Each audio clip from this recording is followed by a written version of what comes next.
Boa noite, então, gente.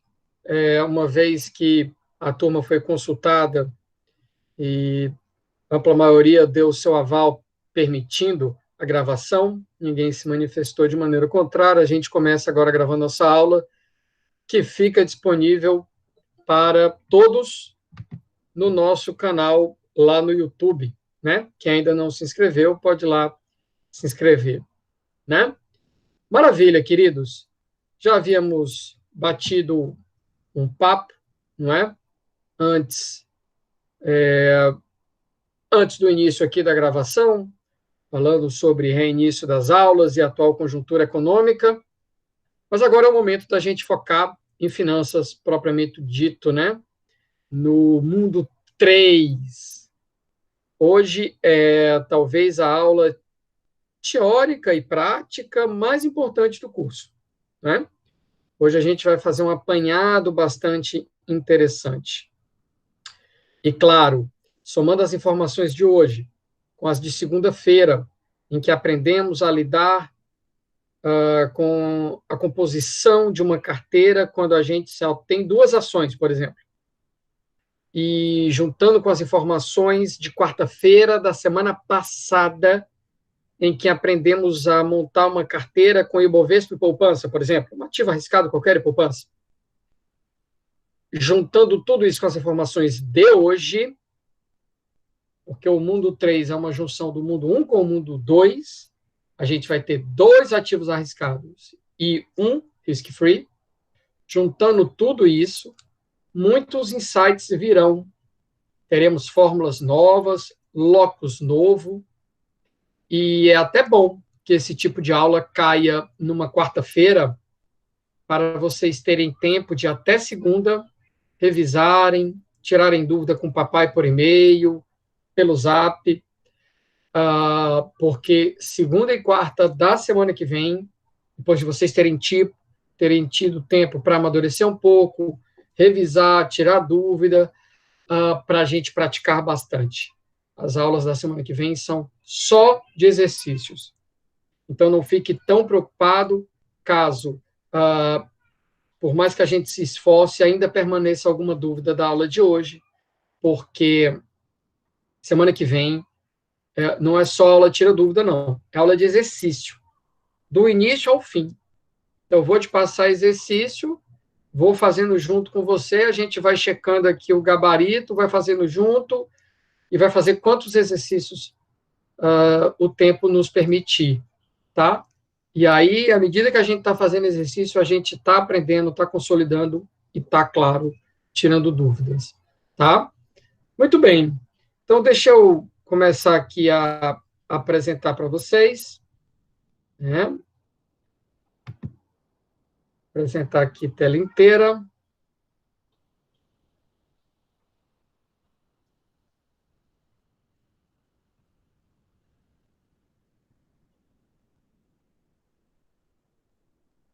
Ótimo, acho que vai dar certo.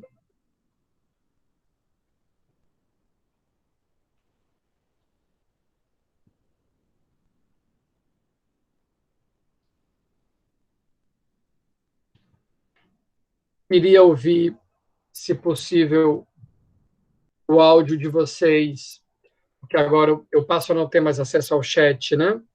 Queria ouvir se vocês estão visualizando direitinho. Tudo ok. Obrigado, gente. Então, vamos lá. Isso aqui são exatamente os slides que eu passei para vocês, já estavam disponíveis, tá? Lá no nosso SIGA-A, tudo ocorrenciado, tudo que a gente está fazendo, ou está no SIGA-A, ou no caso dos vídeos, né? Por uma questão de espaço, está no YouTube, tá? E aí, na sequência, ao final da aula, eu disponibilizo também os slides com o gabarito, tá? Muito bem. Como de praxe, o nosso outline aqui, a nossa sequência. E aí, já vou aproveitar até para corrigir esse errinho aqui, né? Meu estagiário, mais uma vez, que se chama Paulo Matos, um pouco disperso. Ótimo, ótimo. Estamos aqui, tá? Estratégia ativa do mundo 3. Hoje, teoria e prática. Aula que vem, e na quarta-feira da semana que vem, só exercício sobre estratégia ativa, misturando todos esses mundos. Tá? A partir de maio, a gente começa a migrar para um mundo com N ativos, né? Estuda fronteira, média, variância, e faz mais exercícios, até a hora que a gente vai terminar tendo aulas no Excel, no laboratório, de como misturar e como compor carteira, que é o auge da nossa disciplina. É o auge da nossa disciplina. Sem querer desmerecer a terceira e última parte, que é gestão de risco, né? Muito bem, queridos, a atenção de vocês nos próximos 5 minutos vai ser fundamental, tá? Eu sei que às vezes você está em casa e pode ter algo que te disperse, mas certamente agora esses 5 minutos vão valer muito a pena da tua atenção, porque é difícil explicar isso com escrita, é difícil colocar isso num tutorial ou num livro. Ele está lá, essa explicação, mas às vezes demora muitas páginas, tá? Talvez nesses 5 minutos a gente consiga te fazer entender. Então vamos lá. Na aula passada, se você observar, nós tínhamos um mundo com apenas 2 ativos arriscados.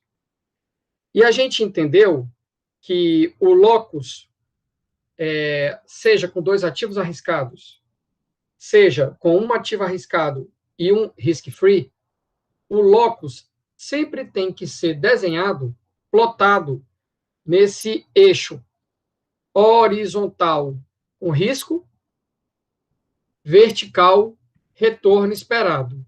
A gente sempre tem que olhar para esse quadrante aqui, porque não faz sentido desvio padrão negativo, e ganho esperado negativo, que seria uma perda esperada, pode acontecer. Aí a gente olha para o quadrante de baixo, né, quando o eixo vertical assume valores negativos. Muito bem. E aí uma das coisas mais importantes é que ativos estão disponíveis para mim? Plotar esses ativos nesse eixo horizontal com risco, eixo vertical com ganho esperado. Já antecipo, em todas as provas de papai, é necessário que você plote os pontos lá. Não vai ser diferente esse ano. Importante você se situar, olhar a dispersão no eixo de risco, no eixo de ganho esperado, olhar a dispersão dos pontos. Sabe? É um primeiro exercício. Onde estou? É muito importante essa intuição gráfica. E aí eu plotei aqui os meus 2 ativos arriscados. Nesse caso aqui seria o índice imobiliário e aqui o Ibovespa. Quando eu tenho 2 ativos arriscados, o locus, que é a figura geométrica, seja ela curva ou retilínea, que une os ativos, não é? Esse locus, neste caso, é uma hipérbole deitada, não é?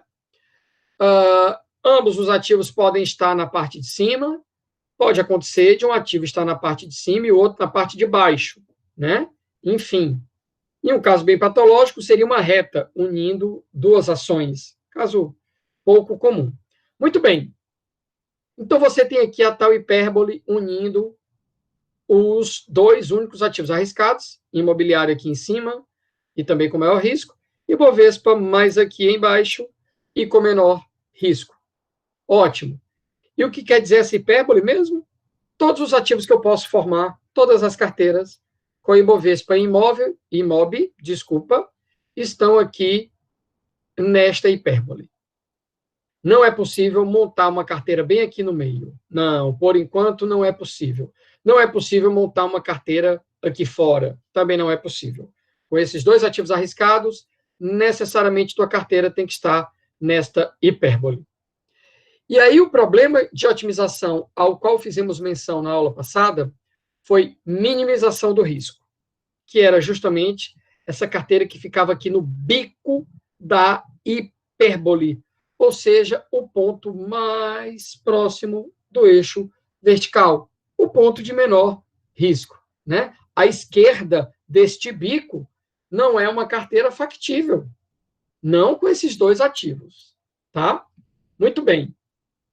E aí eu comentei na época que o problema de maximização de índice de Sharpe, porque o índice de Sharpe é um índice de performance, que no numerador está o retorno excedente do teu portfólio em relação à poupança, e embaixo o desvio padrão do portfólio. Quanto maior o índice de Sharpe, melhor. O índice de Sharpe, junto com outros índices de performance, eles são métricas muito importantes, porque eles mesclam, eles juntam a parte boa, que é ganho, com a parte ruim, que é risco, né? Numa métrica só. Então, tentar um índice de performance mais alto é sempre muito louvável. A gente sempre busca isso, né? É muito justificável, é muito comum. Pois bem, mas naquele exercício não fazia sentido. Por quê? Porque nós não tínhamos o quê? Nós não tínhamos o risk-free. Se não tem poupança, não faz sentido calcular índice de Sharpe. Ah, tudo bem. Mas aí teve aquela dúvida. Paulo, e por que na aula passada a gente não maximizou a felicidade do investidor? Porque daria para maximizar. Retorno esperado do portfólio menos a minha versão, que multiplica 0,5, que multiplica a variância do portfólio. Eu poderia, Paulo, ter maximizado a minha felicidade. Não tinha nada a ver com não ter poupança. Por que eu não busquei, Paulo? Na aula passada eu fiquei com essa dúvida, Paulo. Por que eu não busquei a curva de indiferença minha como investidor, seja eu conservador, seja eu moderado, seja eu mais arrojado? Por que eu não busquei a minha curva de indiferença mais alta? Porque teoricamente podia. Podia, matematicamente podia, teoricamente podia. Só que existe uma intuição por trás que só poderia ser trazida para vocês na aula de hoje. Porque na aula de hoje vai haver o risk-free asset. Ah, tá. E por que é importante? Porque no mundo real, uma proxy de risk-free asset existe até no Brasil. Talvez não exista num país como a Venezuela, mas no Brasil existe. Mesmo que a poupança tenha um pouquinho de risco, ela é uma proxy muito razoável para o risk-free asset, para o ativo livre de risco. Então, não é verdade que no mercado brasileiro todos os ativos existentes aqui na face da Terra sejam arriscados. A poupança é, sim, algo muito, muito, muito próximo de um risk-free asset, tá? E quando ele existe, a coisa muda tanto de configuração que o problema de maximizar a tua felicidade, tentar atingir a curva de indiferença mais alta, supondo que todos os ativos no Brasil são arriscados, esse problema passa a não fazer sentido. Por que, Paulo, que muda tanto quando eu insiro o risk-free asset? Eu queria que vocês saíssem da caixinha, porque agora a gente não vai mais brincar apenas com um locus que seja retilíneo ou curvo. A gente vai começar a brincar com um locus geométrico, unindo esses três ativos, dois ativos arriscados e um risk-free asset. Esse locus vai passar a ser uma área, tá? Então, tem que abrir um pouco, sair um pouco da nossa zona de conforto, né? E pensar como é que isso vai se dar. Então, vamos lá. Todos os pontos da hipérbole são carteiras factíveis de você montar, misturando aqui, neste exemplo hipotético, que é até com dados reais, o índice do setor imobiliário e o Ibovespa. Ok, Paulo, isso eu já entendi. Ótimo, muito bem. Perceba que, como agora a poupança existe também neste mundo 3, está aqui ela, bem aqui no cantinho, risco zero, por isso que ela está no eixo vertical. Então, perceba que o locus ele agora fica muito completo. Por quê? Vamos tentar definir esse locus, que eu já antecipei, é uma área e não mais uma figura geométrica apenas. Acho que alguém chegou aqui. Muito bem. Muito bem. Então, esse locus agora, ele vai ser uma área, né? Vamos tentar começar a definir os limites desta área, tá? Vamos lá.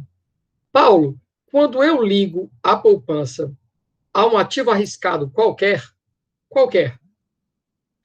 este locus é uma reta. Sim, é uma reta. E a gente até chamou essa reta de LAC, linha de alocação de capital, né? Ah, muito bem. É verdade, Paulo. Eu lembro da aula de quarta-feira passada. Eu achei tão simples aquele mundo, mas eu estou vendo que ele vai ser importante. Vai ser muito importante. Porque a gente vai misturar o mundo 1 com o mundo 2 hoje, né? Então, vamos lá. O limite superior desta área, que área, Paulo? O locus, o novo locus, o locus onde estarão todos os portfólios que agora podem ser montados com os 2 ativos arriscados e com a poupança, tá? Este locus vai ser uma área e a parte superior, o upper bound, o limite superior dele, vai ser dado por uma reta, tá? É verdade? É verdade, porque perceba, que reta seria essa? Olha, eu vou unir a poupança, que está aqui embaixo, através de uma reta, vou unir esta poupança a um portfólio totalmente arriscado, portfólio este totalmente arriscado, composto por Ibovespa e Imob, que são os meus 2 únicos ativos puros, primitivos, arriscados, tá? Então, vamos lá. Paulo, será que essa primeira reta aqui em cima dá certo? Rapaz, dá não, porque ela não toca, não tangencia e não corta a hipérbole. Não é possível. Essa reta aqui não é a fronteira superior que estamos buscando. Então, a gente tem que sair rotacionando, prendendo ela aqui na poupança. Não é deslocando paralelamente, é rotacionando. Você prende na poupança e sai rotacionando aqui no sentido horário. Essa segunda reta aqui, Paulo, rapaz, é uma LAC maravilhosa, mas ela ainda não tangencia nem corta a hipérbole. A gente não consegue montar uma carteira aqui. Até a hora que você vem descendo, rotacionando, rotacionando, rotacionando. Essa terceira, cara, tá quase lá, mas ela ainda não tangencia nem toca a hipérbole.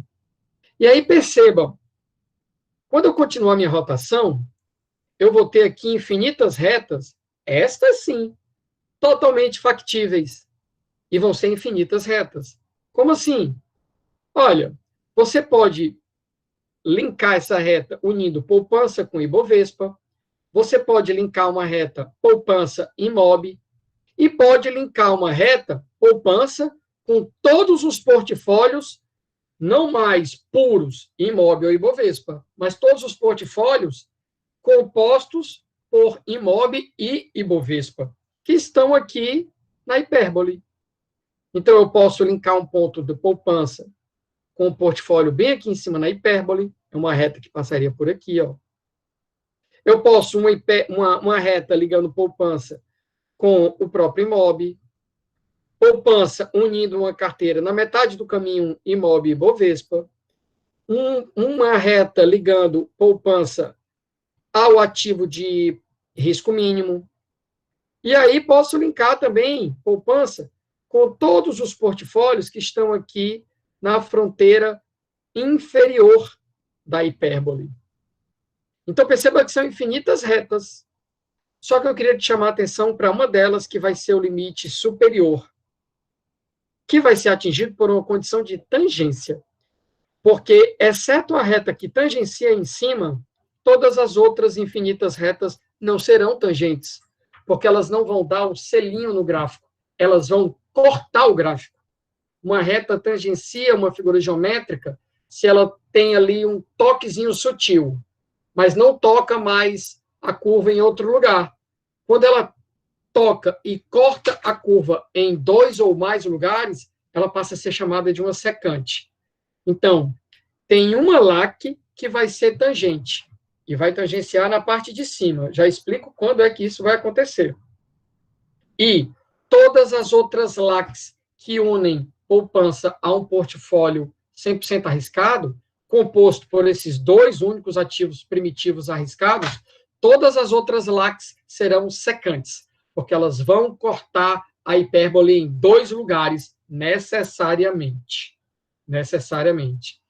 Então, neste caso aqui, ó, em que este portfólio aqui, ó, mínimo, tá vendo o portfólio aqui, mínimo de risco, ó, ele está acima da poupança, rapaz, a condição de tangência vai se dar realmente aqui, nessa parte de cima. Eu estou falando isso porque, às vezes, o mercado financeiro está tão ruim, ou os dois ativos arriscados que tu escolheu são tão ruins, que essa hipérbole ela é deslocada tão para baixo, que quando você for querer tangenciar a LAC, ela vai acabar tangenciando, não na parte de cima, mas vai acabar tangenciando na parte de baixo, tá? Da hipérbole. Um caso bem patológico, comum em crises, ou no caso em que você escolher ativos arriscados que tenham ganhos esperados muito ruins, que estejam ali num patamar igual ou abaixo da poupança, tá? Depois eu falo mais sobre isso nos exercícios, tá? Mas o caso mais comum é esse, em que os ativos arriscados dão ganhos esperados maior do que a poupança, tá? E aí a hipérbole fica aqui flutuando por cima da poupança. Então, quando a gente for atrás da LAC que tangencia, que é única, ela realmente vai ser essa fronteira superior deste locus, desta área que eu estou buscando. E que área é essa, Paulo? Eu ainda não entendi. Vai ser uma área formada pela união de todas as LACs. Todas as retas unindo poupança a cada um dos pontos da hipérbole, como a hipérbole é composta por infinitos pontos, são infinitas LACs. Então, você sai traçando várias LACs. 10 LACs. Depois você vai traçando LACs no meio das LACs que você já desenhou. Cara, daqui a pouco, se você, a partir da poupança, sai puxando infinitas retas, desde que todas elas ou tangenciem, só é uma, ou cortem duas vezes a hipérbole. Você vai ter infinitas retas. E aí pode fazer mais infinitas retas, LACs. Você vai acabar tendo um espectro que é uma área. E a parte de cima dessa área é justamente essa LAC que tangencia. Tudo bem, Paulo, entendi essa LAC que tangencia. Mas eu ainda não entendi por que eu não podia, Paulo, ter tentado, no mundo 2, segunda-feira, maximizar a minha felicidade como investidor a la Markowitz. Poderia, porque você nem precisava de poupança para isso. Mas como no mundo real você vai ter a poupança aqui no Brasil, aquele problema de ser feliz só com ativos arriscados não fazia sentido. Não fazia sentido. E esse slide agora te mostra por quê, tá? Vou precisar de mais 2 minutinhos da tua atenção. Por quê, Paulo? Quando eu achar esta LAC mais inclinada, e note, ela está tangenciando a hipérbole. Paulo, ela está tocando no Ibovespa?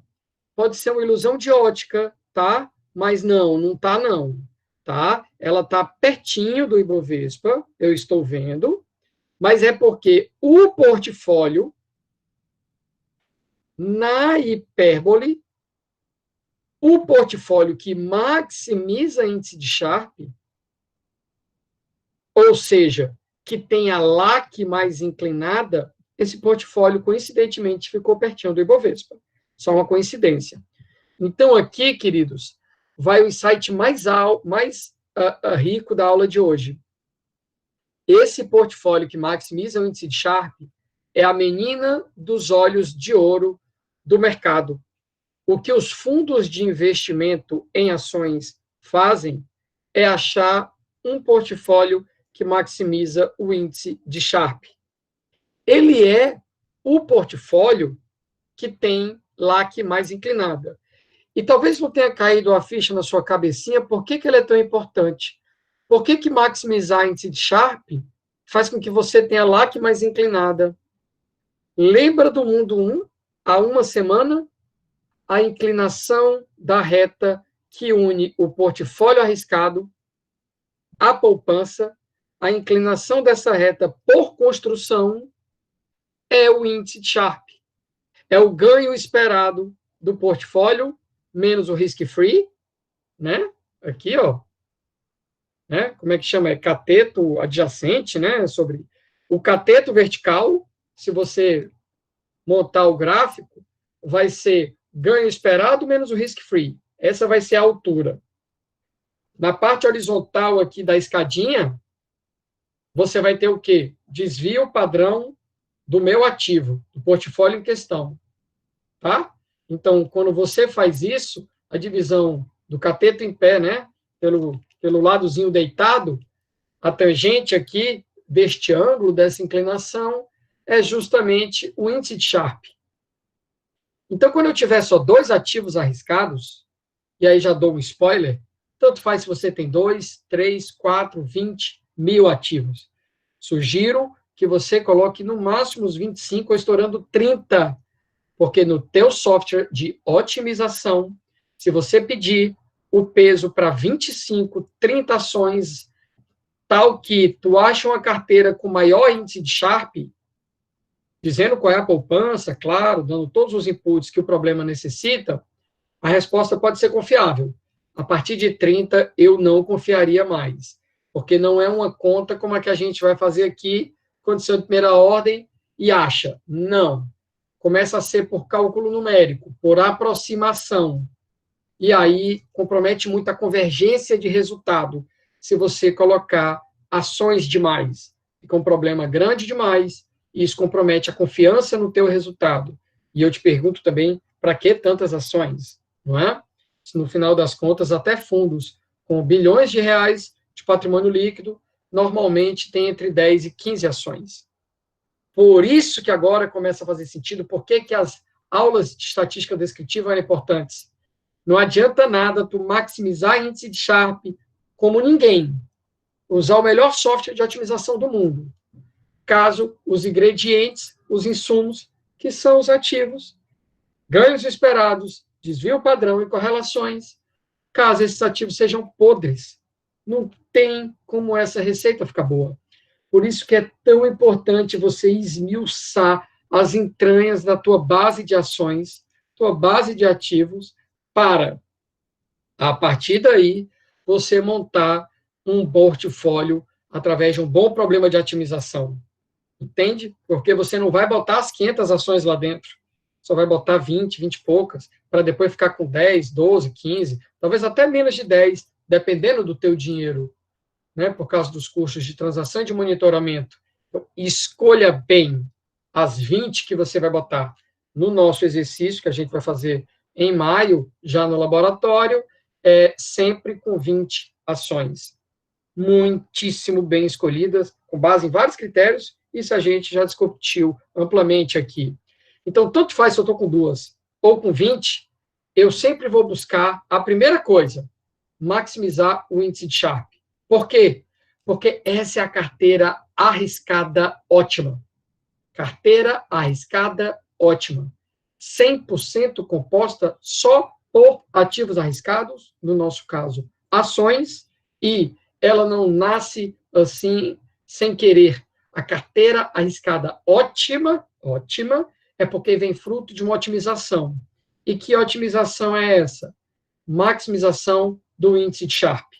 Ou seja, eu vou querer, aqui no caso eu só posso mostrar a visualização com 2 ações, eu vou querer o portfólio composto por esses 2 ativos arriscados, ou seja, é um portfólio que está nessa hipérbole, que tenha maior índice de Sharpe, porque índice de Sharpe é bom, índice de Sharpe é o índice de performance, e isso quer dizer, graficamente, que tenha a maior inclinação. Inclinação do quê? Da LAC. E o que é LAC?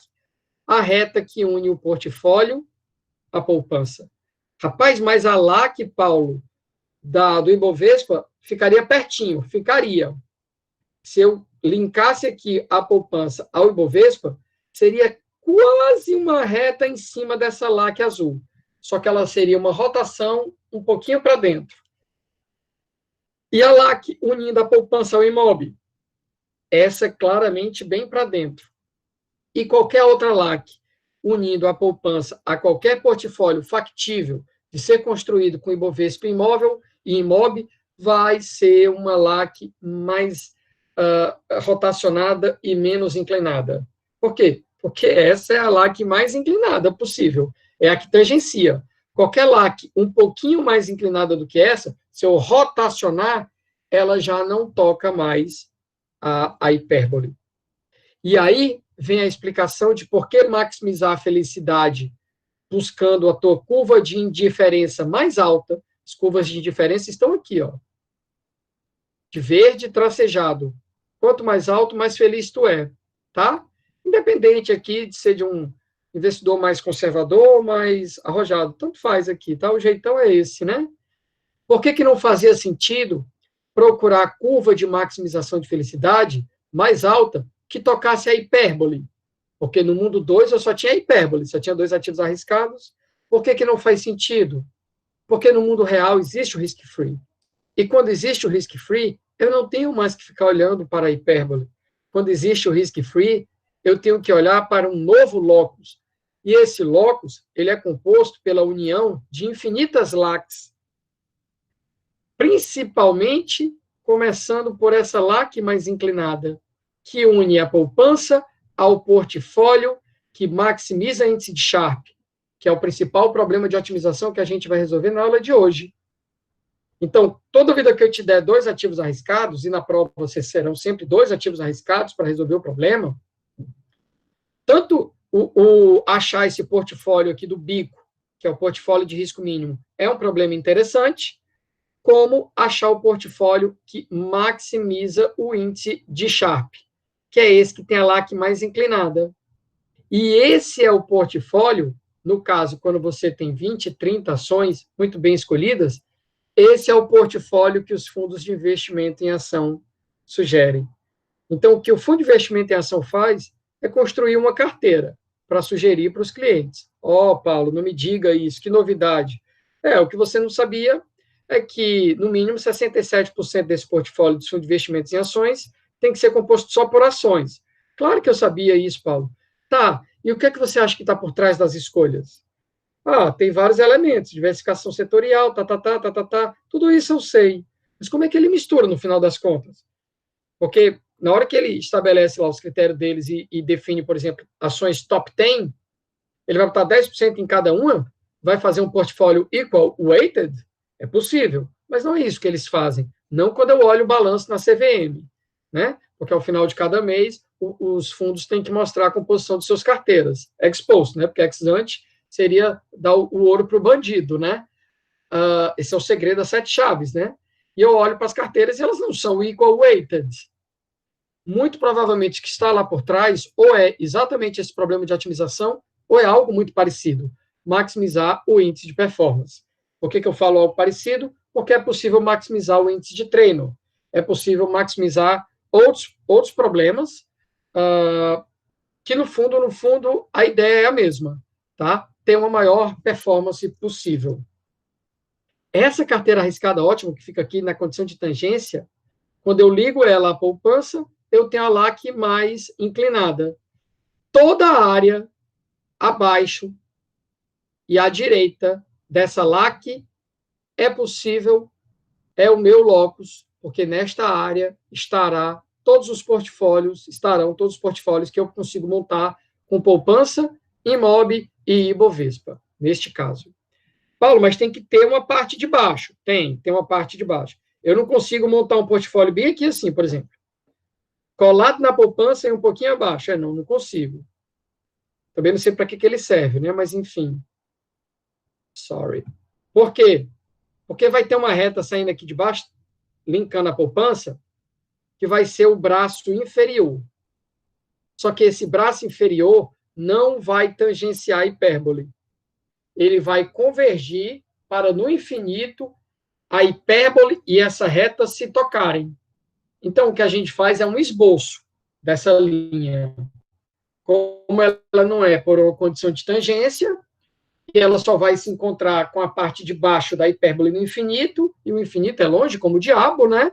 Então, a gente meio que bota um jeitão dessa reta lá por baixo, que pode ser um pouquinho mais para cima ou mais para baixo, tem que sair da poupança, porque eu não sei exatamente onde ela vai encostar no infinito com o braço inferior da hipérbole.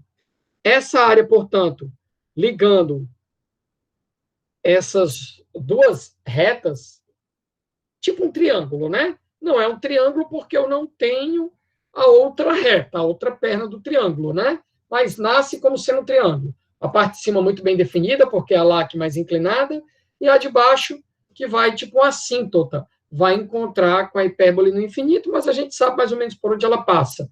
Essa vai ser a área, esse vai ser o locus de todos os ativos que podem ser montados com 2 ativos arriscados e poupança.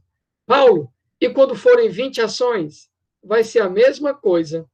Você vai ter uma curva muito parecida com o hipérbole, um bocado de pontinhos na hipérbole ou dentro da hipérbole, que são as tuas ações, os teus ativos arriscados primitivos, e você vai ter um locus composto por todos os portfólios que podem ser montados com poupança e as 20 ações, por exemplo, que você estiver usando, o locus é exatamente igual a esse locus aqui.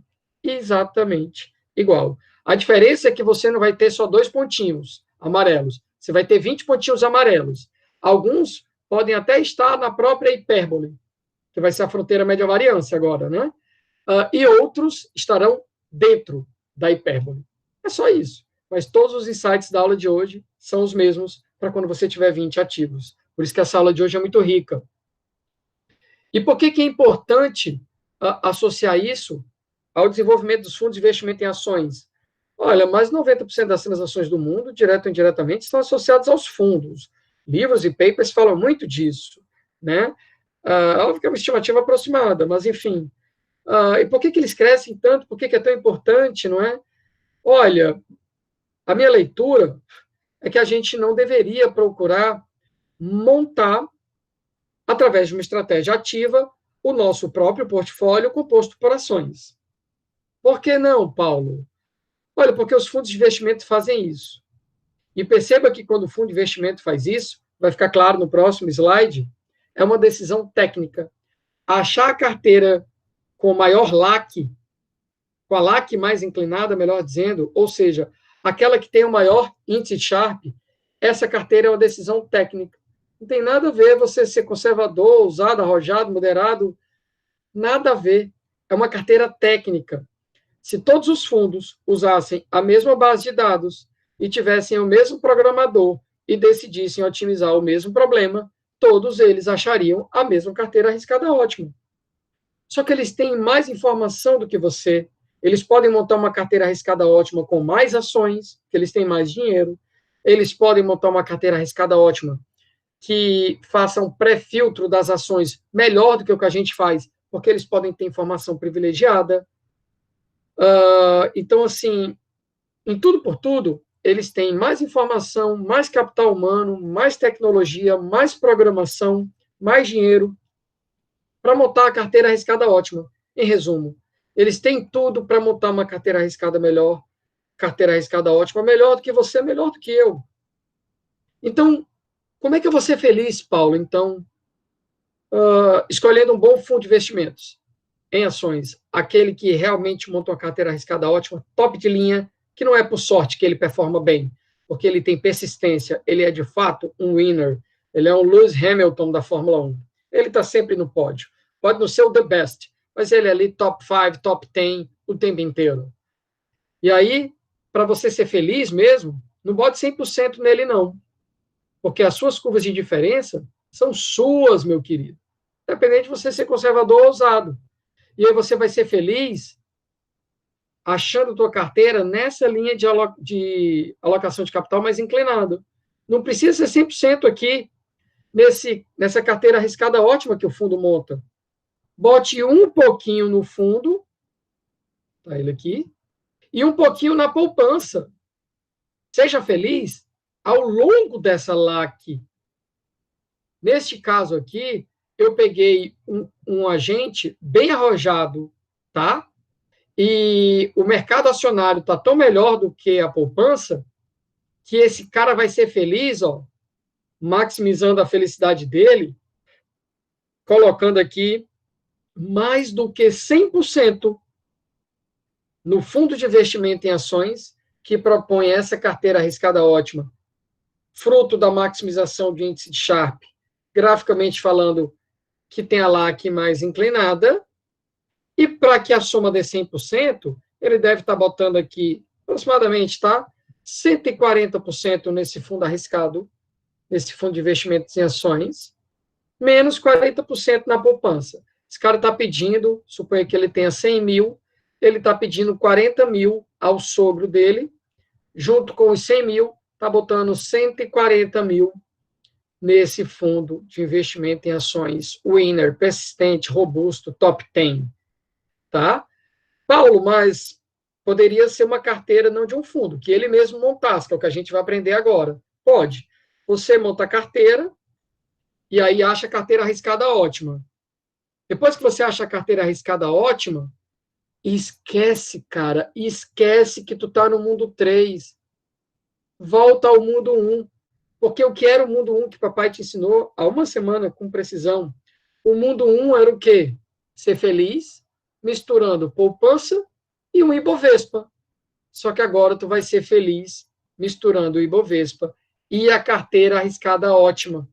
Achou a carteira arriscada ótima, através de uma estratégia ativa tua, ou porque ela já foi oferecida para ti por um fundo de investimento, seja o que for, essa carteira arriscada ótima, tu liga ela à poupança, seja feliz ao longo dessa LAC mais inclinada. E para um cara mais conservador, talvez a estratégia seja botar 50% na poupança, 50% nesse fundo arriscado ótimo. E aí a propriedade da separação nos diz exatamente isso.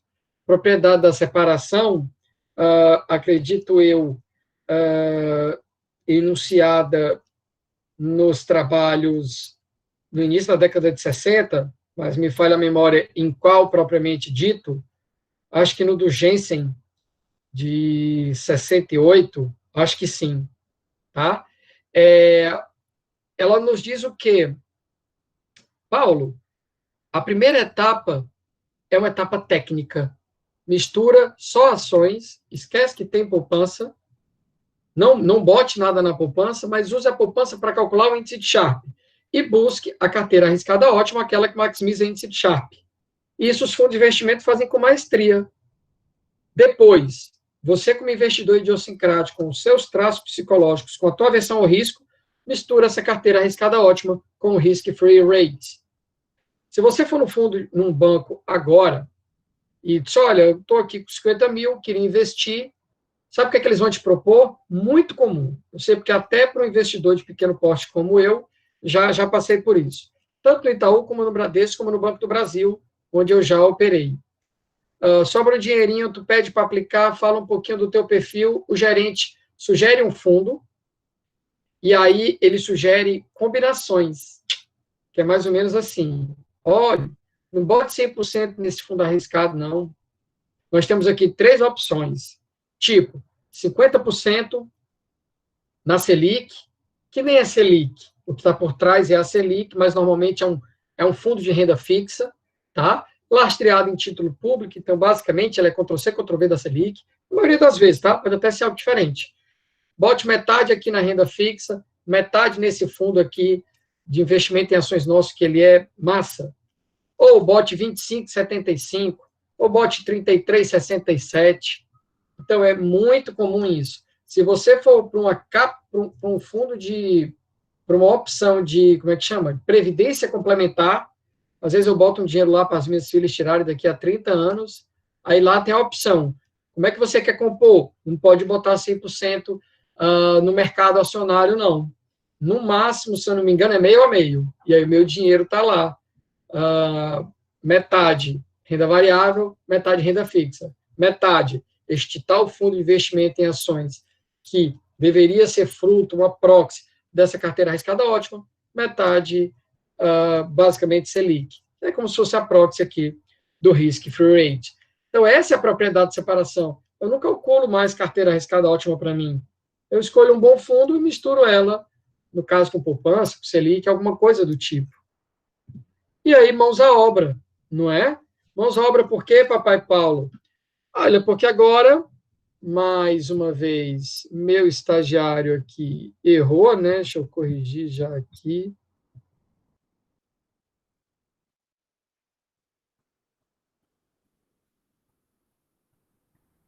Eu tenho dois ativos arriscados, tá? Desvio padrão e média do ativo X, desvio padrão, média do ativo Z, tem uma correlação entre eles. Mundo 2 na veia.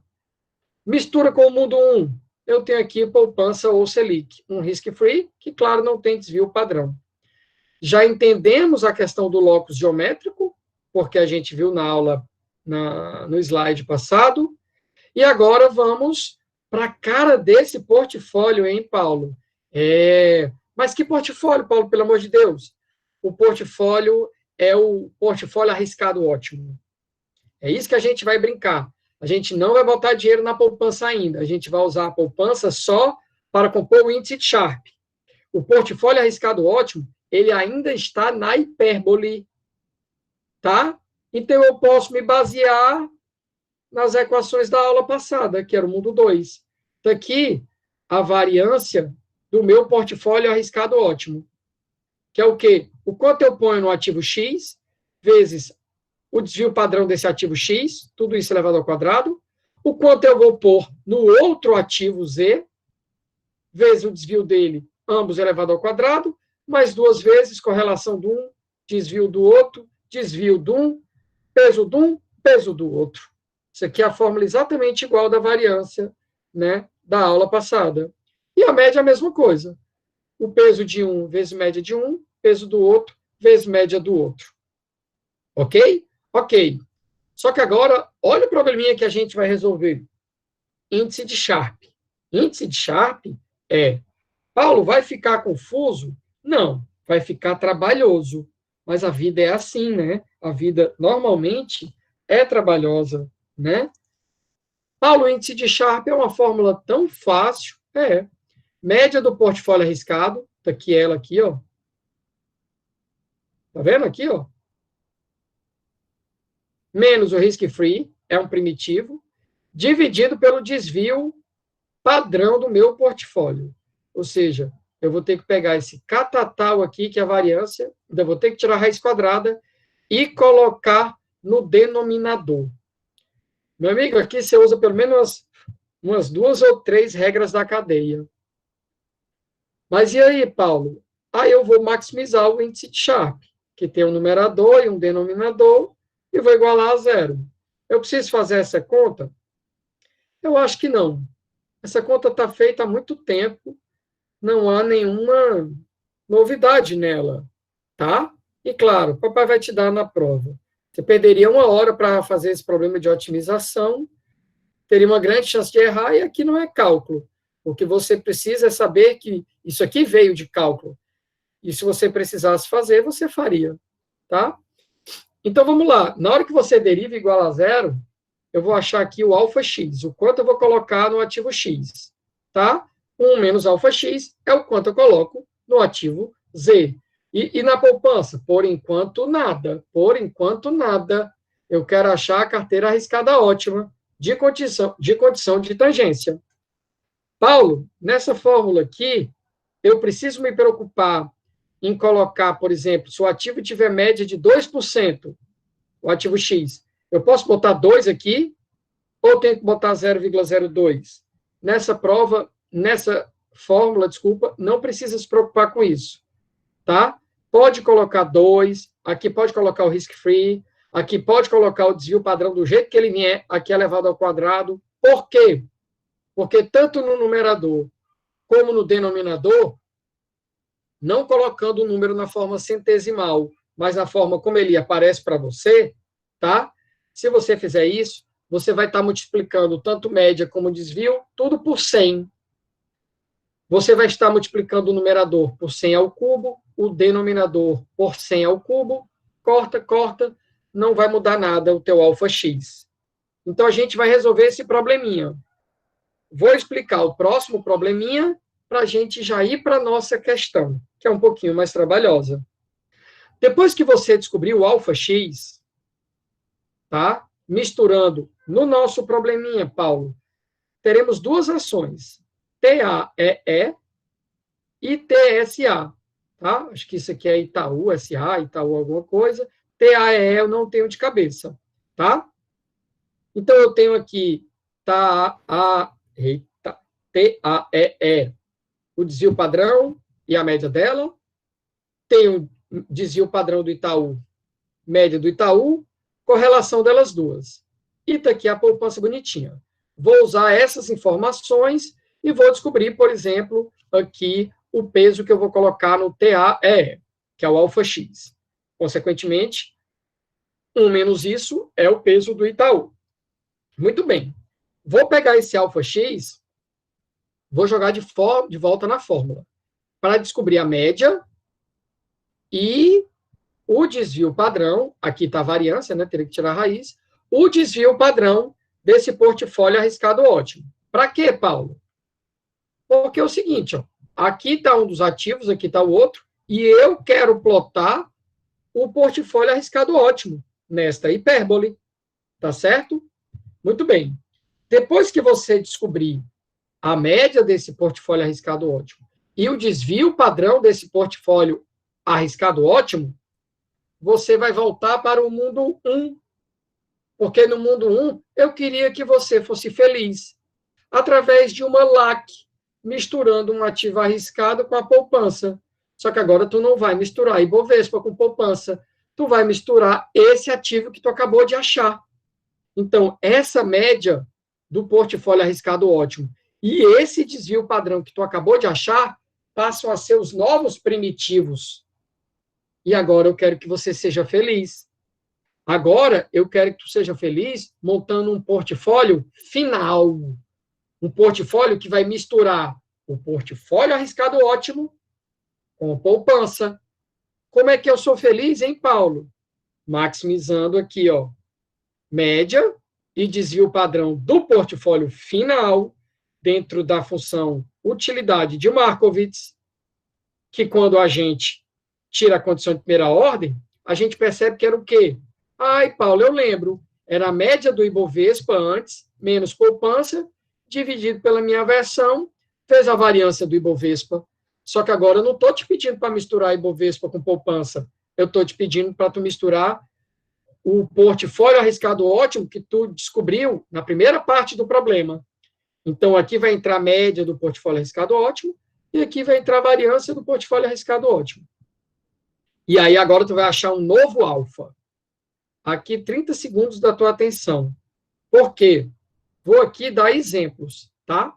Suponha que no portfólio arriscado ótimo, eu coloquei 60% no TAEE. Consequentemente, botei 40% no Itaú. Montei o portfólio arriscado ótimo, achei a média, o desvio, joguei aqui dentro. Combinei com poupança para ser feliz e achei aqui um novo peso que é 50%. Paulo, o que é que isso quer dizer, meu querido? Quer dizer que você vai botar 50% no portfólio arriscado ótimo. Logo, tá aqui, ó. Vou botar 50% no portfólio arriscado ótimo e na poupança, menos esse 50%. Portanto, eu vou botar 50% na poupança e 50% no portfólio arriscado ótimo. Se esse portfólio arriscado ótimo fosse um fundo de investimentos que já está pronto, o problema estava resolvido. Só que lembre-se, esse portfólio arriscado ótimo foi você que construiu, que, por sua vez, é composto de 60% de TAEE, 40% de Itaú. Se você quiser saber o peso final do teu problema, vamos fazer de trás para frente. 50% na poupança, ok. 50% no portfólio arriscado ótimo, que por sua vez é 60% TAEE, então eu multiplico 50% por 60%, isso vai dar 30%. 30% de TAEE. 50% no portfólio arriscado ótimo, cujo 40% é Itaú. 50 vezes 40 vai dar 20%. Então, no final, todas essas fórmulas estarão sempre na prova e nos exercícios. Vai ser confuso a primeira vez, talvez a segunda. Quando você fizer a lista de exercícios que tem 20 questões, você vai para a prova dominando. Então, peso final, 30% no TAEE, 20% no Itaú, 50% na poupança. Ok? Então, isso vai fazer com que você seja mais feliz, combinando poupança com uma carteira arriscada ótima que você construiu. Lembrando que quando a carteira arriscada ótima já te for dado, não precisa destrinchar o peso dela, porque já é um portfólio que te vem encomendado. E aí você pode se fazer a última pergunta. Paulo, eu entendi, vou combinar TAE com Itaú, vou misturar nessa fórmula do índice de Sharpe, vou pegar um peso para o TAEE, que um menos ele é o Itaú, vou misturar aqui dentro nessas fórmulas de volta, descubro a média do portfólio arriscado, acho o desvio padrão do portfólio arriscado, jogo na fórmula, ploto ele no gráfico, jogo na fórmula aqui de felicidade de Markowitz, misturando com poupança, descubro quanto eu vou botar nesse portfólio arriscado ótimo, descubro quanto eu boto na poupança, misturando quanto eu boto nesse portfólio arriscado ótimo, vejo o quanto era para eu ter colocado no TAE ou no Itaú, descubro os pesos deles individualmente no problema final, a soma dá 100%, entendi tudo, vou começar a fazer agora, para que o Ibovespa mesmo, hein? O médio desvio, porque eu quero te mostrar e quero te desafiar agora para saber se esse portfólio arriscado ótimo aqui tem um índice de Sharpe maior do que o Ibovespa. Na hora que tu plotar no gráfico tua carteira arriscada ótima montada por TAE e Itaú, e esses dados são reais, tudo verdadeiro aqui. Eu quero saber se a gente consegue bater o Ibovespa.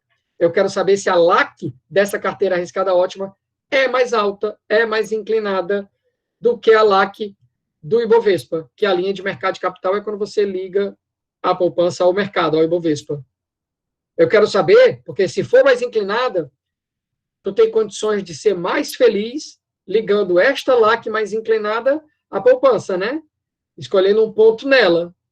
Se não for, teria sido melhor tu tentar ser mais feliz na LAC, na linha de mercado de capital, na linha que liga o Ibovespa à poupança. Então, o Ibovespa vai ser só para você fazer um teste. Tu vai plotar ele no gráfico também, tá? E vai fazer um teste. Porque se o teu gráfico tiver em escala bonitinho, tu vai perceber, tá? Que o Ibovespa vai ter uma inclinação maior ou não do que essa carteira arriscada ótima. Tudo bem? Mãos à obra. Tá aqui os dados. Montar a carteira arriscada ótima, misturando TAE com Itaú, descobrir o respectivo ganho esperado e desvio padrão, plota essa carteira arriscada ótima no eixo, ok? Lembro que você tem que plotar no eixo também TAE e Itaú, poupança e Bovespa. Esses 4 pontos primitivos têm que estar no teu gráfico. Quando tu achar média e desvio do portfólio arriscado ótimo, plota lá também. Na hora, tu vai perceber qual deles tem maior LAC, se Bovespa for a carteira arriscada ótima. Traça essas duas LACs e, na sequência, eu quero que você seja feliz misturando tua carteira arriscada ótima com poupança, tá? E aí descubra o quanto você vai colocar na poupança, o quanto você vai colocar na carteira arriscada ótima, tá? E aí você vai perceber se você está sendo feliz no meio do caminho, entre a carteira arriscada ótima e a poupança, ou ficando vendido em poupança e alavancado na carteira arriscada ótima. Esses dados são 100% verdadeiros.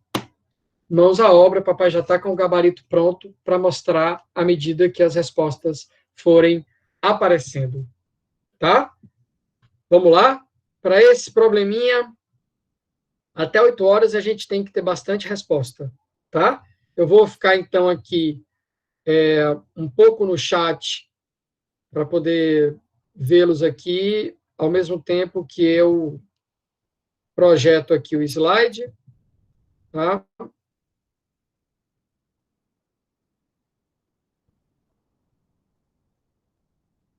Deixa eu ver se vai dar certo.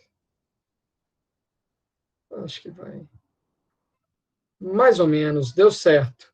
Tá? Peço, portanto, que vocês trabalhem. Os dados estão aí, as fórmulas estão aí. Mãos à obra, ok, queridos?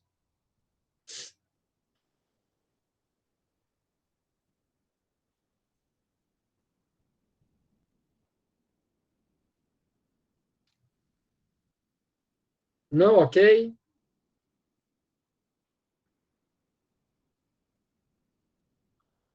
Ok, professor, já estamos fazendo. Let's go.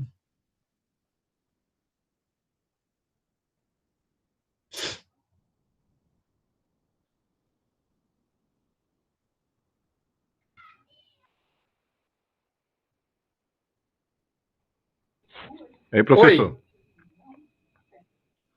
Tô achando que essa sua tala aí é em homenagem ao presidente, viu? Por que, macho? Tá fazendo arminha. Ah, é. Cara, pense no negócio para incomodar. Porque eu fiz uma tela artesanal, né? Tem palito de picolé, guardanapo e durex. Porque não tinha outras coisas em casa e eu não vou para o hospital por causa disso, né? E aí acaba que espera amanhã já tá melhor, porque incomoda, cara. Faço tudo com a mão direita, né? Até para escovar os dentes é ruim. Tá tomando um anti-inflamatório, pelo menos, professor? Não, porque se eu tomar, aí eu não vou poder. Tomar cerveja. Né? Meio que isso, né? Isso aqui não.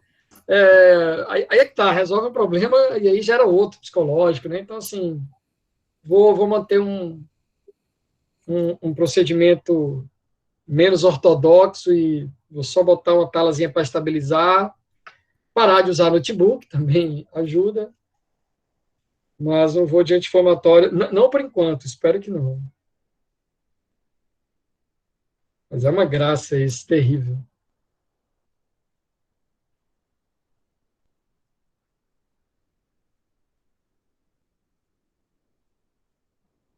Uh, eu tenho plena noção, tá, de que essas contas são trabalhosas, né? E tomam tempo. E no exercício aqui, tem 5 casas decimais, né? E isso dá ainda mais trabalho. Na prova só serão 2 casas decimais. Isso já faz com que você ganhe tempo, tá? Mas é melhor você treinar algo mais difícil, mais trabalhoso, e chegar na prova ter algo mais simples, não é? Não seria o contrário, né? Mas eu sei que é trabalhoso, tá? Vocês têm o tempo de vocês aí. Professor, essas fórmulas do índice de Sharpe, da felicidade do investidor, vão estar na prova também?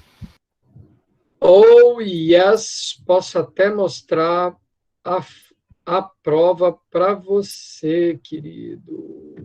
Deixa eu ver se eu acho aqui.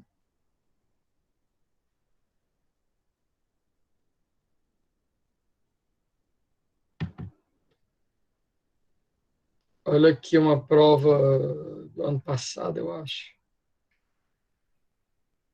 Vocês conseguem ver o PDF? Sim, tá dando pra ver.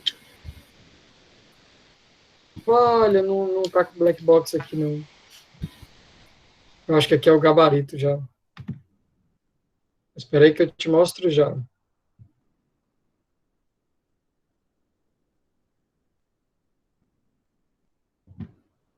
Abrir o Word, no Word com certeza tá.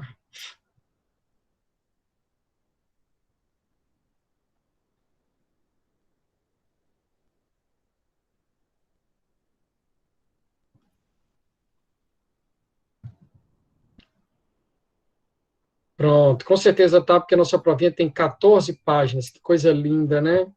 É certamente a prova mais bonita que você já fez e provavelmente você fará na sua vida.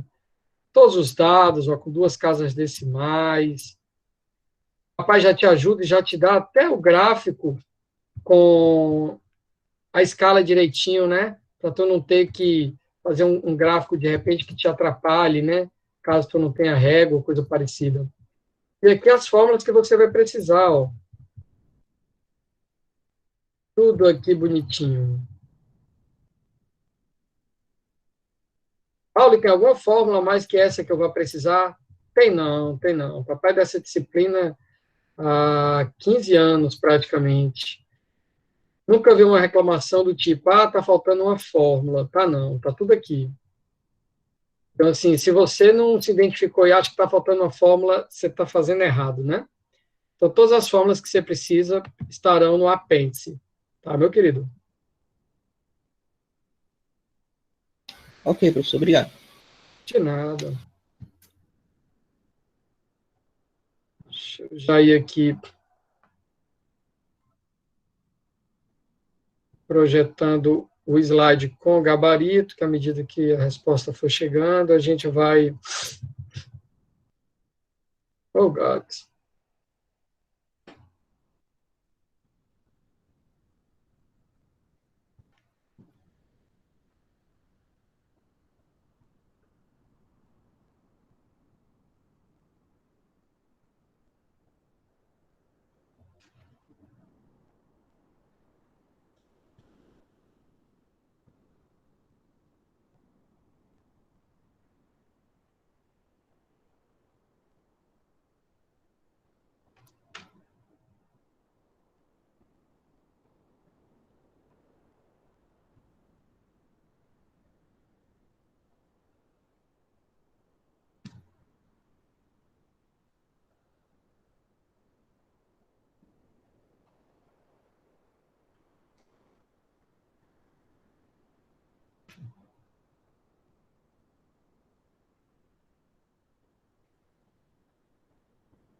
Professor, achei o alfa X. Pois não? Não, achei o alfa X. Deu em torno de 65%, 64,87%. Que é o alfa Here beta we essa. go. Vamos lá. Isso aqui é as respostas, isso espero que não desestimule os colegas que quiser continuar trabalhando. Vamos lá. Maximizar o índice de Sharpe. No TAEE, o peso é de 75%, 75,8%, quase 75,9%. Eu não sei se algum colega chegou perto.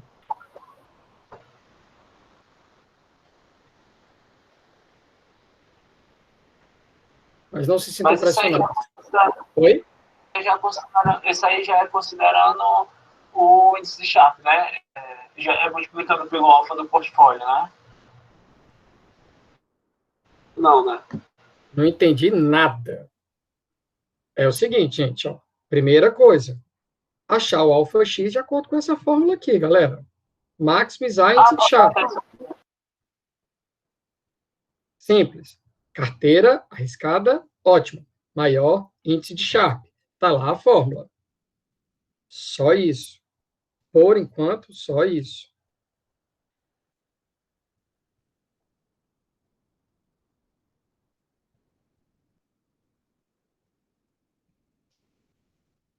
Mas como é uma fórmula... tá certo, é isso mesmo. Bateu? É isso mesmo. Boa. Bateu. Boa, boa. Normal que a gente tenha confusão e erre no começo. Por isso que é bom a gente praticar junto. Por isso que é bom vir para a aula. Quando você fizer umas 10 vezes, você vai ver que não tem mais mistério, não. Tá?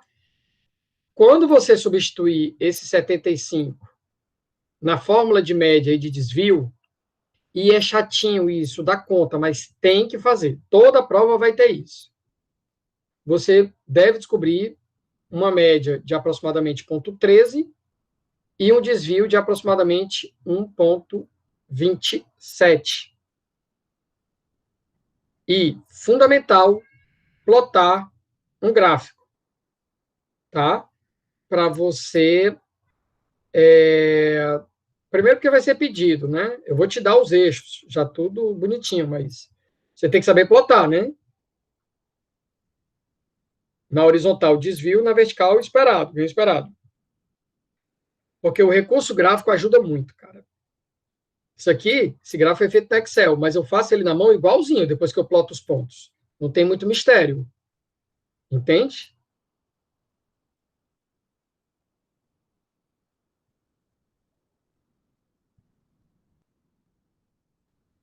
E aí, quando você plota esse ponto verdinho bem aqui, ó, que é o que tangencia, é o ponto cuja LAC tangencia a hipérbole, o que é que a gente percebe? Cara, tá aqui poupança, tá aqui o Ibovespa de vermelho, bicho, misturando só TAEE com o Itaú, eu só peguei 2 ações, cara. 2 ações. Tá? Olha o que é que a gente consegue. Ganho esperado, quase 0,13. Olha o ganho esperado do Ibovespa, 0,11. Massa, estamos acima do Ibovespa. Dizia o padrão desse meu portfólio arriscado ótimo. 1,27 quase. Dizia o padrão do Ibovespa, 1,30. Estamos à esquerda do Ibovespa. Pouquinho à esquerda, pouquinho acima. Mas conseguimos bater o Ibovespa em risco e ganho só com 2 ações. Óbvio que eu não escolhi 2 ações quaisquer, né, cara? De um range de mais de 200. Imagina quando a gente puder escolher bem 20 ações. Cara, você não está entendendo. A gente bate o Ibovespa todas as vezes. Todas. Teoricamente. Claro. Ex-post, como o negócio é muito bem feito, com muita estatística, a gente tende a ganhar muito mais do que perder do Ibovespa. Simples assim, né? Mas esse estudo simples para uma prova já mostra que é possível bater o Ibovespa em ganho e em risco, misturando só 2 ações. Só que eu precisei saber escolher.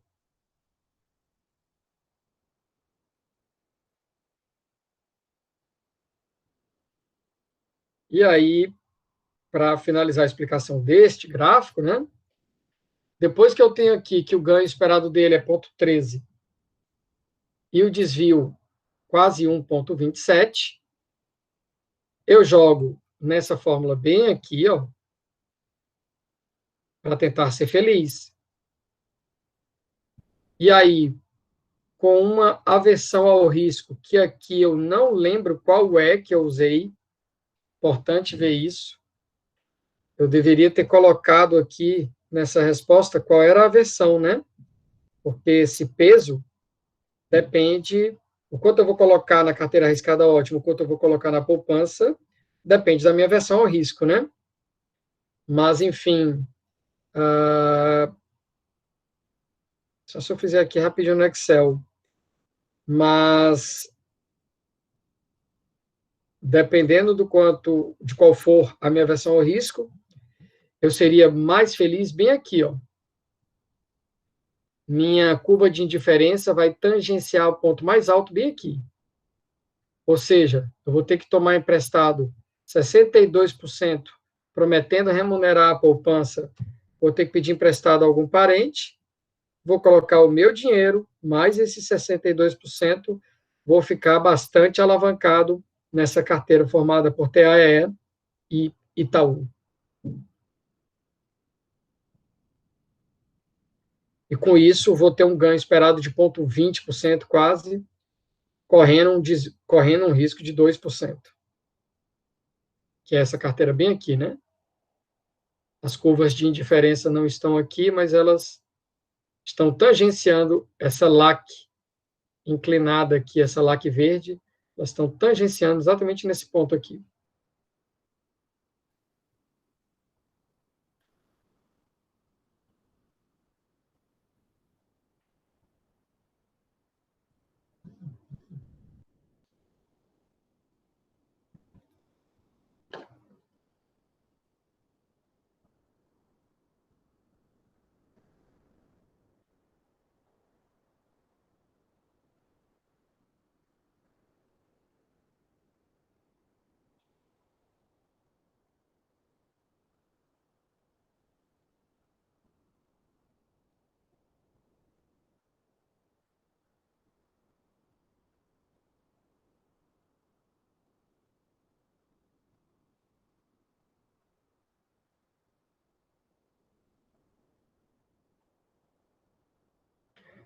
Tá.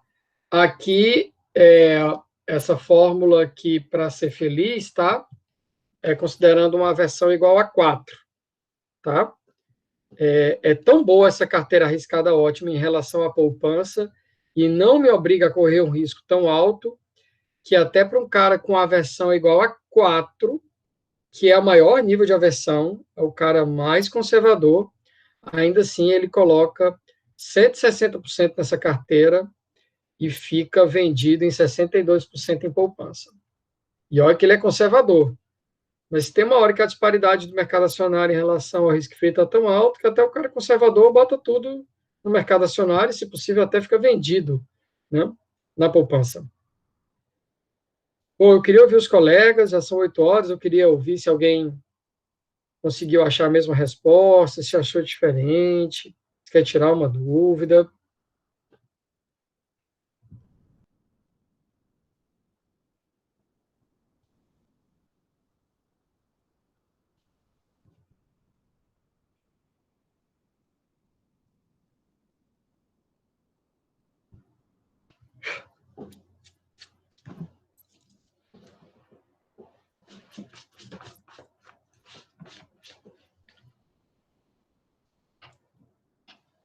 Maravilha, dá para tentar fazer em casa.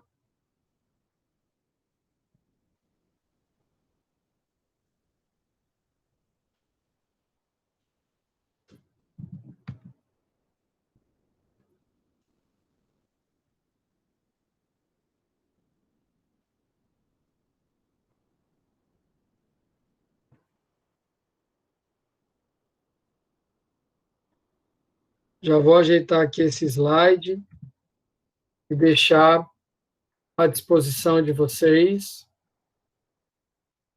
no SIGA A, tá? Porque ele tem o nosso gabarito.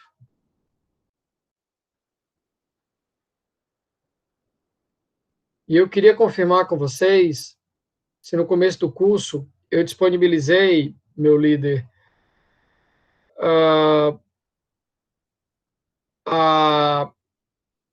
a lista de exercícios. Vou olhar aqui, professor, só um minutinho. Obrigado, querido.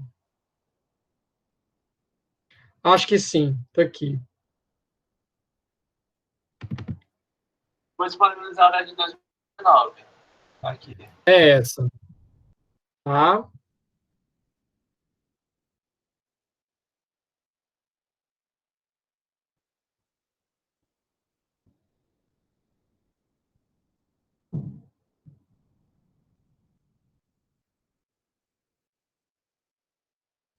Está travando aqui, meu.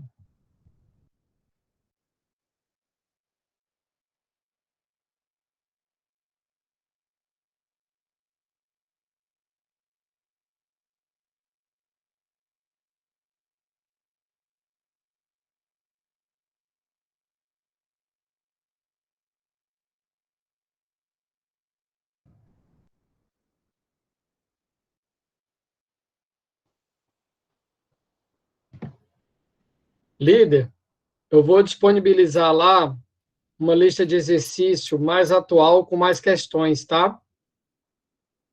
Porque essa aqui eu estou achando pouco, assim, para a gente praticar, tá? Então, Agora, ao final da aula, eu vou disponibilizar esses slides que tem o gabarito da aula de hoje e me comprometo a disponibilizar uma lista de exercício com mais questão. E segunda e quarta-feira da semana que vem, a gente vai trabalhar em cima dessa lista de exercícios. Tá certo? Tá bem, professor. Já atualizo no Drive também. Boa. Apaga outra e coloca essa. E outra, eu agora não lembro, teria que olhar o programa da disciplina. Faz tanto tempo que eu não lembro se a lista de exercícios também conta ponto. Não, não conta. É só aula, é só prova e trabalho em equipe. Então, pronto. Eu vou disponibilizar essa lista para a gente poder praticar bastante, para a gente poder não ter nenhuma dúvida para a prova, ir para a prova com muita tranquilidade. Lembrando que a prova deve ser segunda quinzena de maio, a gente ainda vai ter bastante aula de exercício, a gente vai resolver as provas dos anos anteriores, a gente vai entrar nesse mundo que aí tem que ir para o Excel de novo, que é com vários ativos, que aí é o mundo real, né? Vão ser as aulas mais interessantes, o auge do curso. Então, a gente vai ter bastante aula até a prova. Ok, meus queridos?